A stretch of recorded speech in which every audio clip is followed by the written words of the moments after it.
ओम श्री गणेशाय नमः। श्री राधा कृष्णाय नमः। कल हमने 17वें अध्याय को कार्तिक महात्म के को पूरा किया था। आज 18वें अध्याय को पढ़ रहे हैं। और 18वें अध्याय में बालकल्या बोलेगा कार्तिक शुक्ल पक्ष की द्वितीया के दिन को यम द्वितीया कहते हैं। उस दिन दोपहर पीछे सब प्रकार से यम का पूजन करना चाहिए।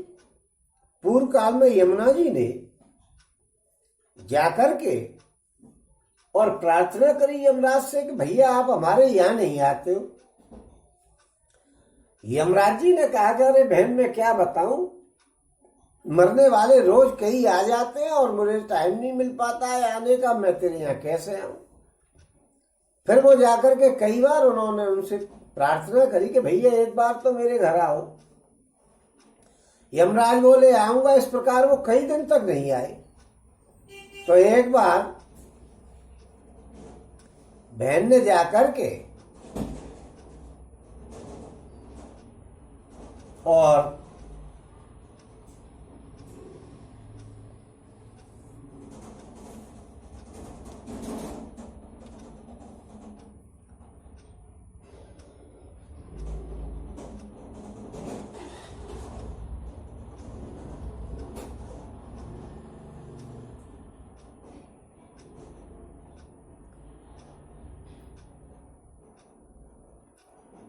ओम श्री गणेशाय नमः। श्री राधा कृष्णाय नमः। कल हमने कार्तिक महात्म में 17वें अध्याय को पढ़ा था। आज 18वें अध्याय को पढ़ रहे हैं। और 18वें अध्याय में बालकल्या बोले कि कार्तिक शुक्ल पक्ष की द्वितीया यम द्वितीया कहलाती है। उस दिन दोपहर पीछे सब प्रकार से यम का पूजन करना चाहिए। पूर्व काल में यमुना जी ने नित्य जाकर के यम से प्रार्थना करी कि भैया अपने गणों को साथ लेकर के आप कभी हमारे घर पे आओ। यमराज बोले कि बहन मैं क्या करूं, समय नहीं मिल पाता है। कई बार यमराज जी से जाकर के यमुना जी ने कहा तो भी यमराज जी आ नहीं पाए। तो एक बार यमुना जी ने जाकर के और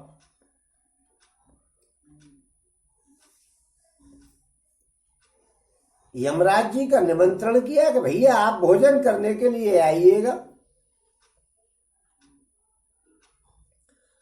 यमराज जी ने कहा कि मैं तेरे घर आऊंगा। काम के मारे घबराए हुए चित्त वालों को अवकाश कहां मिल पाता है। फिर यमुना जी बोले कि भैया आपका निमंत्रण है, आप आइए।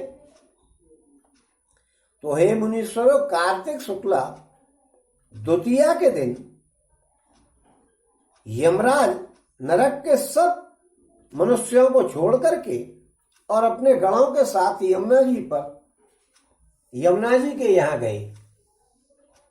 ओम यमुना जी ने उनका बड़ा भारी अतिथि सत्कार किया और ये अरुण अनेक प्रकार के पके अन्न बनाए, पकवान बनाए बहुत प्रकार के। और यमुना जी ने उनकी देह में सुंदर गंधयुक्त तेल लगा करके उनका उपटन किया और फिर यमराज को स्नान कराया और फिर उनको उत्तम उत्तम आभूषण और रंग बिरंगे कपड़े पहनने के लिए दिए और चंदन लगाया और अनेक मालाएं पहना करके और सोने के सिंहासन पर बिठाया और सोने के थाल में भांति भांति के भोजन परोस करके और यमुना देवी ने प्रसन्न चित्त से यमराज को भोजन कराया। फिर भोजन करने के बाद यमराज ने भी आभूषण और भांति भांति के वस्त्रों से बहन का सत्कार किया और फिर बोले कि हे भामिनी आज तू वर मांग ले। ओम यम का ये वचन सुनकर के यमुना जी ने कहा कि तुम मेरे घर प्रति वर्षवें दिन आया करो। प्रति वर्षवें दिन यानी हर एक वर्ष में कार्तिक शुक्ल पक्ष की द्वितीया के दिन मेरे घर आया करो और भोजन करा करो और हे यमराज, आज नरक के सब पापियों को छोड़ दो। जो पुरुष आज अपनी बहन के हाथ से भोजन करेंगे उनको तुम सुखी करो, ये वर मैं मांगती हूं। यमराज बोले कि जो मनुष्य यमुना में स्नान करके और पितृ और देवताओं का तर्पण करेगा और बहन के घर पर जाकर के भोजन करेगा और बहन का सत्कार करेगा, तो हे यमुना, वो कभी भी यम का द्वार नहीं देखेगा। वीरेश दिशा के ईशान कोण में यम का तीर्थ कहा गया है और वहां जाकर के स्नान करके विधि पूर्वक पितृ और देवताओं का तर्पण करके हे नरोत्तम, सूर्य के सामने मौन होकर के हृदय को बिल्कुल स्थिर करके स्थिर बैठ करके मध्याह्न तक इन नामों का जप करें। कौन कौन से नाम है? ओम यमाय नमः, ओम निहंत्रे नमः, ओम पित्रे नमः, ओम धर्मराजाय नमः, ओम वैवस्वताय नमः, ओम दंडधराय नमः, ओम कालाय नमः, ओम भूतादिपाय नमः, ओम दत्त कृतानुसारणे नमः, ओम कृताताय नमः। ये 10 नामों को जपे और फिर यमराज का पूजन करके बहन के घर पे जावे और इस मंत्र से भाई को बड़े आदर से बहन भोजन करावे और कहे कि हे भाई, मैं तुम्हारी छोटी बहन हूं, इस सुंदर भोजन को यमराज और विशेष करके यमुना जी की प्रियतार्थ करो। फिर भाई भोजन करने के बाद वस्त्र अलंकारों आदि से बहन को संतुष्ट करे तो उसे सपने में भी यमराज के दर्शन नहीं होंगे। देखिए, घर पे जाकर के भोजन करने का विधान है, अपने यहाँ बहन को बुलाने का विधान नहीं है। ये 92 साल पुरानी किताब कह रही है कि घर पे जाए। यमराज जी घर पर जमुना जी के यहाँ आए थे, हमको भी बहन के यहाँ जाना चाहिए। होम राजा को चाहिए कि जिनको कारागार में घेर रखा है उन्हें भी मेरी तिथि को अपनी बहन के घर भोजन करने के लिए भेजने की व्यवस्था करे और आज के दिन मैं भी नरक के सब पापियों को छोड़ दूंगा और जो आज बंद करेंगे उनको मैं सब भांति से ताड़ना दूंगा। जो छोटी बहन नहीं हो तो बड़ी के यहाँ जाए, जो बड़ी बहन नहीं हो तो सपत्नी कहिए दूसरी माँ की पुत्री के घर जाए और जो वो भी नहीं हो तो चचेरी बहन के यहाँ जाए और वो भी नहीं हो तो मौसी की पुत्री के यहाँ जाए और इसके बाद में मामा की बेटी के यहाँ जाए और मामा की बेटी भी नहीं हो तो दूसरी माँ के गोत्र की बेटी हो उसके यहाँ जाए, उनको भी क्रम से बहन मान ले वे और सबका अभाव हो तो चाहे जिसको बहन बना ले वे उसके यहाँ जाए और जो कोई नहीं मिले तो गैया को बहन मान ले और जो उस गैया भी नहीं मिले तो नदी के किनारे पर चला जाए और नदी भी नहीं हो तो जंगल में चला जाए और घर से भोजन बना करके ले जाए और वहां ले जाकर के भोजन करे, लेकिन अपने घर में कभी भोजन नहीं करे। अपने घर में भोजन नहीं करे यानी कि बहन को बुला लिया और बहन बस में धक्के खाती हुई चली जा रही है, भीड़ में चढ़ने के लिए जगह नहीं है, बैठने को जगह नहीं है, 50 की जगह पर 100 बस में घुसे हुए हैं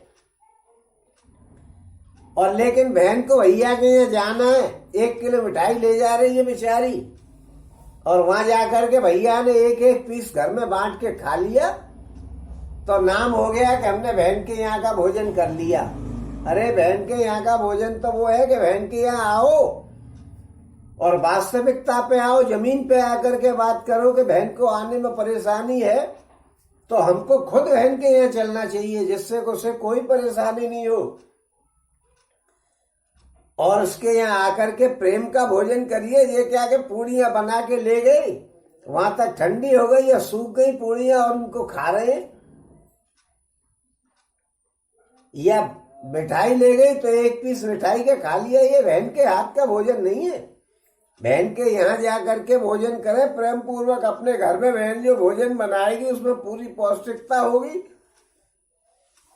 पूरा प्रेम भरा होगा और आनंद से वो आराम से सब भोजन बना रही होगी कि आज मेरा भैया आएगा।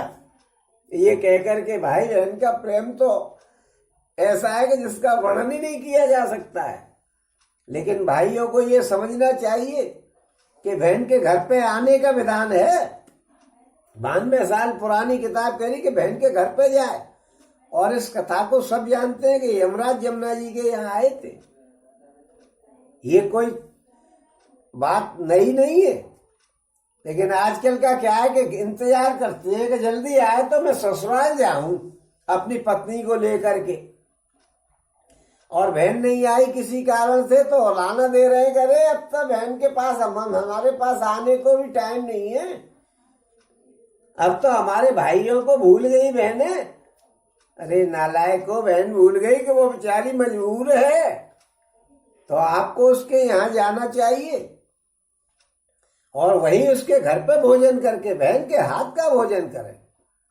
जो कोई अगर आपको लाभ लेना है धार्मिकता से तो आपको कायदे कानून से चलना पड़ेगा, आपको नियम से चलना पड़ेगा, आपको बहन के घर जाना पड़ेगा। ये नहीं कि बहन तुम्हारे यहाँ चली आई और एक मिठाई का पीस तुमने खा लिया, बाकी सब बच्चों ने खा लिया और हमने बहन के हाथ का खा लिया, ऐसा कुछ नहीं है। भोजन करो जाकर के बहन के यहाँ और उसको दक्षिणा दो बहुत सी, क्योंकि पिताजी की संपत्ति को बहन छोड़ जाती है, भाई उस पर मजे करते हैं, तो उनको टैक्स समझ करके और दे देना चाहिए समय पर। ओम यमराज जी कह रहे हैं कि जो दुराचारी दोष के दिन अपने घर पे खाता है वो तो नरक में जाता है। इसलिए से बहन के हाथ का भोजन करना पुष्टि का बढ़ाने वाला है और बहनों को विशेष दक्षिणा देनी चाहिए। और श्रावण के महीने में चाचा की लड़की के यहाँ जाए और भादों में मामा की बेटी के यहाँ जाए और अश्विनी में क्रम से बुआ की लड़की के यहाँ जाए या चाचा की लड़की के यहाँ जाए और वहां जाकर के भोजन खाए। परंतु कार्तिक के महीने में और शुक्ल पक्ष की द्वितीया के दिन बहन के हाथ का भोजन जरूर करें। यमराज यों कह करके अपनी नगरी को चले गए। इसलिए हे श्रेष्ठ ऋषि, कार्तिक में सब व्रत करके और बहन के हाथ का भोजन करते हैं। ये मैं सत्य सत्य कहता हूं, इसमें कोई संदेह नहीं है। जो यमद्वितीया के दिन बहन के घर पे नहीं खाता है तो सूर्य नारायण का कथन है कि उसके घर में वर्ष भर के पुण्यों का नाश हो जाता है। और जो स्त्री भाई दूज के दिन भाई को जिमाती है और उसको टीका करके पान खिलाती है वो कभी विधवा नहीं होती है और फिर कभी भाई की आयु क्षय नहीं होती है और भाई के जिमाने में वो दौज अपरान व्यापनी लेनी चाहिए। अज्ञान से या मोह से विदेश में रहने वाला, ज्वर से पीड़ित या बंधुआ किसी के कारण से बहन के घर पे नहीं जा सके तो इस कथा को ही सुन ले वे। इस कथा को सुनने से उन्हें भोजन करने का फल मिल जाएगा। श्री सनत कुमार संहिता नाम कार्तिक महात्म्य अष्टदशो अध्याय। बोलो श्री कृष्ण भगवान की जय, बोलो श्री कृष्ण भगवान की जय, बोलो श्री कृष्ण भगवान की जय। ओम देसी कहानी के अनुसार आज हम गणेश जी की एक कहानी बता रहे हैं कि गणेश जी का छोटा सा बच्चा बड़ा प्यारा भक्त था।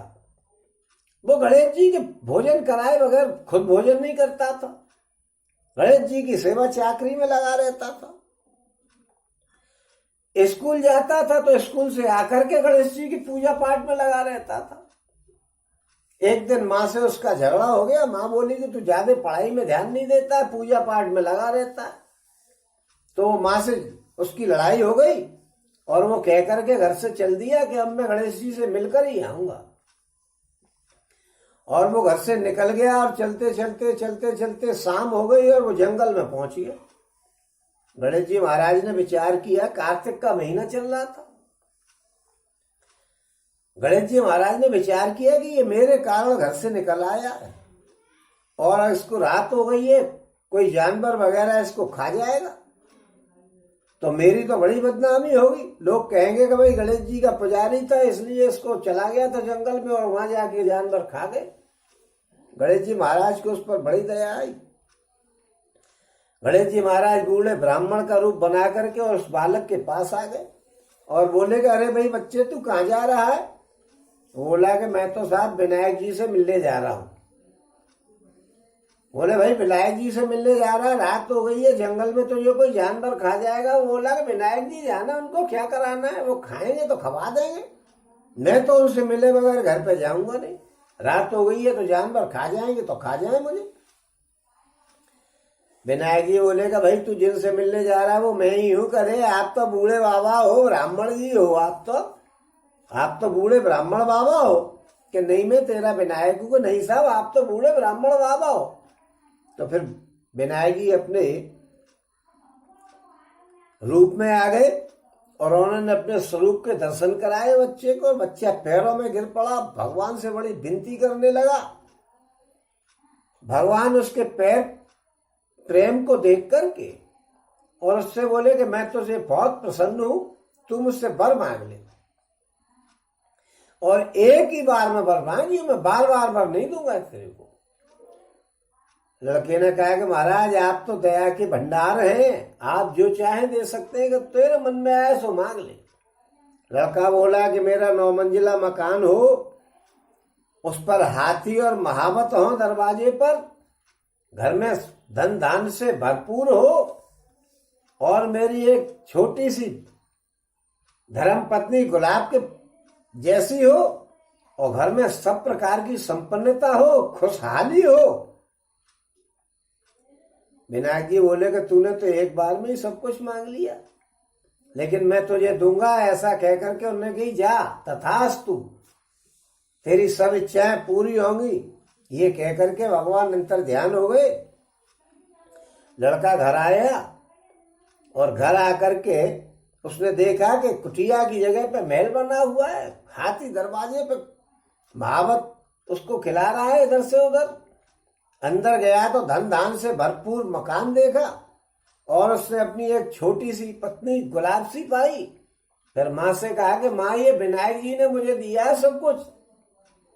माँ को भी बड़ा आश्चर्य हुआ कि बच्चे की प्रेम पे कितना भगवान की भक्ति में भरोसा किया उसने। और फिर सभी परिवार के लोग गणेश जी का भजन पूजन करने लग गए। गांव वालों ने देखा कि भाई कितने ठाट बाट हो गए, क्या बात है भाई, कैसे ठाट बाट हो गए। तो उन्होंने कहा कि भाई गणेश जी का कृपा है। तो पूरे गांव के लोग फिर गणेश जी की पूजा करने लग गए और बड़े धन धान्य से आराम का जीवन काट करके और अंत में वैकुंठ धाम को चले गए। और जैसा बच्चे पर गणेश जी महाराज ने कृपा करी वैसी सब पर करते। कथा सुनने वालों पर करते हैं, कथा देखने वालों पर करें। कथा अगर हुंकरा भरने वालों पर करें, कथा अधूरी हो तो पूरी करें और पूरी हो गई हो तो मान करें। बोलो श्री गणेश जी महाराज की जय। बोलो श्री गणेश जी महाराज की जय। बोलो श्री गणेश जी महाराज की जय।